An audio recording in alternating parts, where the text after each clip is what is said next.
1984 is about totalitarianism. A totalitarian government is one that tries to control every aspect of life. How people spend every minute of their time, even in private, who they can associate with, what they're allowed to say. A totalitarian government even tries to control what people think and what they believe. George Orwell wrote 1984 in the late 1940s. What he knew about totalitarianism was based on the Soviet Union and Nazi Germany. Those governments had come into being not that long before, and they weren't very well understood yet. What Orwell was trying to do with 1984 was to give his readers a clear picture of what life would be like if a free country like England were under totalitarian rule. 1984 takes place in London. The London in the book is a depressing place. There's never enough to eat, the food's disgusting, there aren't enough clothes or shoes or anything to go around, and the city is pretty dilapidated, except for these giant pyramid-shaped government buildings that rise above the landscape. There's some sort of war going on, though no one really understands what it's about. Rockets frequently explode in the streets and blow people to bits. The worst part is that the government is always watching everything people do. There are these posters of Big Brother, who's supposedly the leader of the government, that say, "Big Brother is watching you." There are thought police who have hidden cameras and microphones literally everywhere. The government can watch you in your home, through your TV screen, and you're not allowed to turn your TV off, ever. There are a lot of things you're not allowed to do in this society, and if you do them, the police might take you away and throw you into a forced labor camp. You're not allowed to have close friends, you're not allowed to be in love, you can't date or have sex with someone you like. You're basically supposed to save all your emotional energy for the party being the government. Then there are things you have to do. You have to watch the government programming on TV, most of its news, some of its exercises. You have to attend pep rallies, including this one called the 2 Minutes Hate. So it's hard to even have time to think your own thoughts, because they're constantly filling your head with propaganda. The main character of 1984 is Winston Smith. He's 39, he has a job in the government, and he lives this horrible, dreary existence without any friends or anyone in his life. At the beginning of the book, he starts writing a diary to talk about how much he hates life in his society, even though writing a diary is one of those things you'd be killed for doing if you were caught.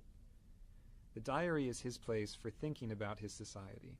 It's a place where he tries to imagine if life could possibly be different from the way it is. There's no way for him to know if things were ever different before, because the government has changed all the records of the past and rewritten all the history books. At the beginning of the novel, there are two other people who matter to Winston, and he doesn't even know either of them. One of them is Julia. Julia is this attractive young woman who works in the same building as him. She's some kind of mechanic. Winston basically hates her. He hates her because she's pretty and he can't have her, but he also thinks she's the sort of person who would turn him into the thought police. So he's afraid of her, but also sort of fascinated.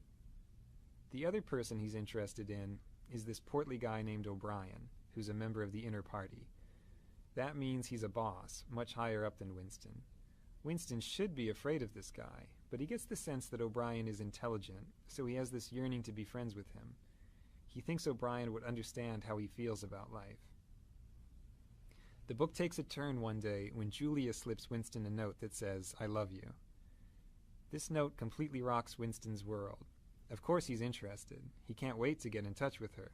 But it's very hard for them to say 2 words to each other in private with all these spies and cameras everywhere. Finally, they do manage to get out to the country, and they start this mad love affair. The love affair makes them both very happy. It's dangerous because they could be killed or sent to labor camps if they get caught, but that makes it more exciting.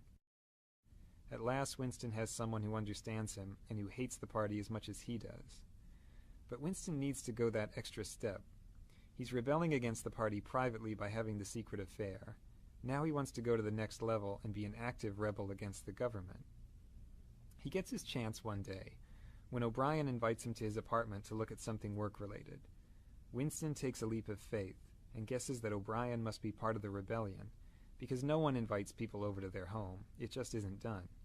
So he and Julia go to O'Brien's house and confess that they want to be rebels, and O'Brien says, "Yes, I'm a rebel too," and we all read this book that explains why things are the way they are. Winston reads the book, and he's blown away by it. Unfortunately, right after he reads it, the thought police bust in and arrest him and Julia and carry them off to the Ministry of Love to torture them. So we learned that O'Brien wasn't a rebel after all. He just wanted to catch Winston. In the Ministry of Love, they torture Winston in all sorts of horrible ways. They break his bones in his teeth, they use electric shock, they starve him, and on and on. He tells them everything he knows, he confesses to everything they ask him, and he tells them everything he knows about Julia. After torturing him over and over, O'Brien finally tells Winston what it is that the government really wants. What they want is to have total power over the minds of people like Winston. They want people like Winston to say 2 + 2 = 5 and really believe it, not just say it to avoid a beating. For the government, it's purely an exercise in power. They're not trying to control his mind for some other purpose. They just want to exercise total power over people's minds. They finally do break Winston completely in this place called Room 101, where they do whatever it is you're most afraid of. They lock his face into a cage and threaten to let these rats eat their way through his face. He has a phobia of rats, so he loses it and says, "Do it to Julia, not me," which is a complete betrayal of what's most important to him. The government has taken his last shred of integrity. After he does that, they let him and Julia go. The thought police don't care about them anymore. The two of them meet on the outside, but they can't love each other anymore. Winston and Julia are basically broken people after they get out. Winston has changed to the point that he doesn't even want to think about anything that might be rebellious. He just sits in a cafe listening to the news and smiling. The last words of the novel are, "He loved Big Brother." So, one of the points the book makes is that a human being can be broken down completely until he'll believe whatever you tell him, even if it's that 2 + 2 = 5. At the same time, the book has a positive message, which is that it's really hard to get inside someone's head to that extent. The government has to go to incredible lengths to brainwash Winston successfully. For more information about 1984, check out the SparkNote to it on sparknotes.com.